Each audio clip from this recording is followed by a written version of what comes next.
यही बात रामनवमी व्रत के संबंध में भी कह रहे हैं। मासे मधौया नवमी सुयुक्ता शुक्ला जितीशेन शुभेन भेन करके महापुण्यतमा सुलग्ने जातोत्र राम स्वयमेव विष्णु। चैत्र मास में शुक्ल पक्ष में महापुण्य जन का नवमी तिथि में अत्यंत शुभ पुनर्वसु नक्षत्र में मध्याह्न काल में कर्क लग्न में त्रिपाद विभूति नायक श्री सीता सर्वेश्वर प्रभु श्री राम दशरथ नंदन के रूप में प्रकट भये। उस तिथि पर प्रत्येक वैष्णव को और वैष्णव में प्रत्येक आस्तिक व्यक्ति को श्री रामनवमी का व्रत करना चाहिए। अष्टमी वेद से युक्त रामनवमी का व्रत नहीं करना चाहिए। तमस्तामष्टमी वेदयुताम विहाय व्रतोत्सवम तत्र वैष्णवश्चरेत असंख्य सूर्य ग्रहतोधिका वै या केवलासान नवम्युपोष्या।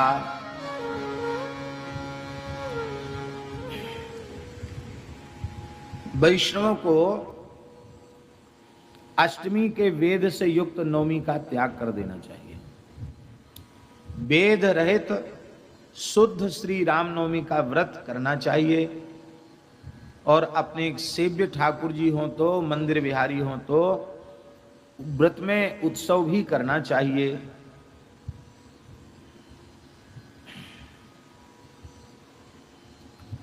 जो नवमी पुनर्वसु नक्षत्र इत्यादि से रहे तो भगवान का नक्षत्र पुनर्वसु है, मान लो पुनर्वसु नक्षत्र नहीं भी है तो भी शुद्धा श्री रामनवमी असंख्य सूर्य ग्रहण से अधिक महत्व वाली होती है। इसलिए उस नवमी में उपवास करना चाहिए। मैंने कहने का आशय यह है, आद्याचार्य चरण के कथन के अनुसार श्री रामनवमी में नवमी तिथि की प्रधानता है। नक्षत्र हो तो अच्छी बात है, सोने में सुगंध है। नक्षत्र ना भी हो तो भी उपवास नवमी में ही करना चाहिए, ऐसा अपने आचार्य चरण का आदेश है, आज्ञा है। ये सूर्य ग्रहण से करोड़ों सूर्य ग्रहणों से अधिक है, असंख्य सूर्य ग्रहणों से अधिक इसका महत्व है। ये सूर्य ग्रहण क्या है? देखिए, ग्रहण का जो काल है वह अत्यंत पवित्र पुण्य काल माना जाता है। ग्रहण के समय में लिखा है, सर्वम गंगा समम तोयम सर्वे व्यास समा द्विजा। सामान्य जल भी गंगा जल के तुल्य हो जाता है ग्रहण के काल। और ब्राह्मण मात्र कृष्ण द्वैपायन भगवान व्यास के तुल्य हो जाता है। सर्वे व्यास समा द्विजा।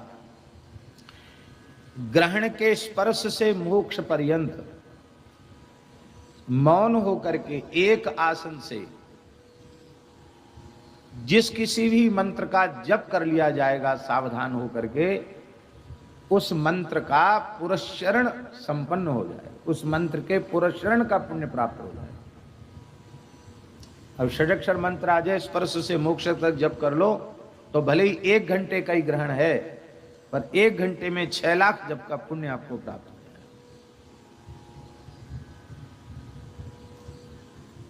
गायत्री का जप कर लो तो एक पुरस्चरण हो जाएगा। ऋषियों ने, भगवान ने कितनी सुविधाएं दे रखी हैं कि थोड़े समय में बहुत लाभ हो जाए, हम उसका आदर नहीं कर पाते। तो जब एक ग्रहण की ऐसी महिमा है तो असंख्य ग्रहण काल की पुण्य महिमा कैसी होगी, उसका तो कोई लेखा जोखा ही नहीं। इसलिए श्री रामनवमी, जन्माष्टमी आदि जो महापर्व हैं इसमें जप तप दान पुण्य सब अक्षय हो जाता है। इसलिए इन तिथियों पर बहुत सावधान होकर के व्यतीत करना चाहिए। एक भी क्षण हमारा व्यर्थ नष्ट न हो जाए, भगवान की उपासना में ही समय जाना चाहिए। आगे के श्लोक में श्री रामानंदाचार्य भगवान कह रहे हैं, अत्र प्रकुर्वीत मुदा व्रतोत्सवम रामार्चनम जागरणम महाफलम अनेक जन्मार्जित पाप नाशनम रामस्य कीर्ते श्रवणं च कीर्तनम। अत्यंत आह्लाद पूर्वक आनंद पूर्वक रामनवमी को रामार्चन अवश्य करें। रामार्चन महायज्ञ की बड़ी भारी महिमा, विधि पूर्वक श्री रामार्चन महायज्ञ करे।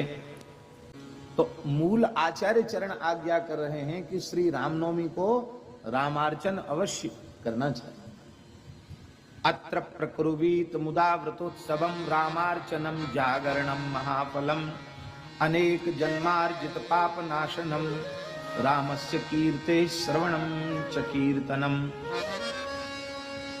श्री रामनवमी में प्रसन्नता पूर्वक महान फलदायक श्री रामार्चन व्रतोत्सव करना चाहिए, रात्रि में जागरण करना चाहिए। इस प्रकार श्रद्धा पूर्वक श्री रामनवमी का व्रत करने वाले के संपूर्ण पाप नष्ट हो जाते हैं। रामार्चन करने में भगवान की सांगोपांग पूजा संपन्न हो जाती है। वैसा संभव किसी कारण से न होवे तो विधि पूर्वक भगवान श्री राम का षोडशोपचारण पूजन कर लेना चाहिए, रात्रि में जागरण करना चाहिए, व्रतोत्सव करना चाहिए और भगवान श्री राम की सकल कल्मषनाशनी कलिमल विनाशनी भगवान श्री राम की मंगलमयी कथा को, उनके चरित्र को सुनना चाहिए और उनके पवित्र नामों को कीर्तन करना चाहिए और श्री रामनवमी की तिथि पर जागरण अवश्य करना चाहिए। ये 24 घंटे का व्रत है, एक क्षण भी व्यर्थ न जाए, क्योंकि असंख्य सूर्य ग्रहण से भी अधिक महिमा इस व्रत की है।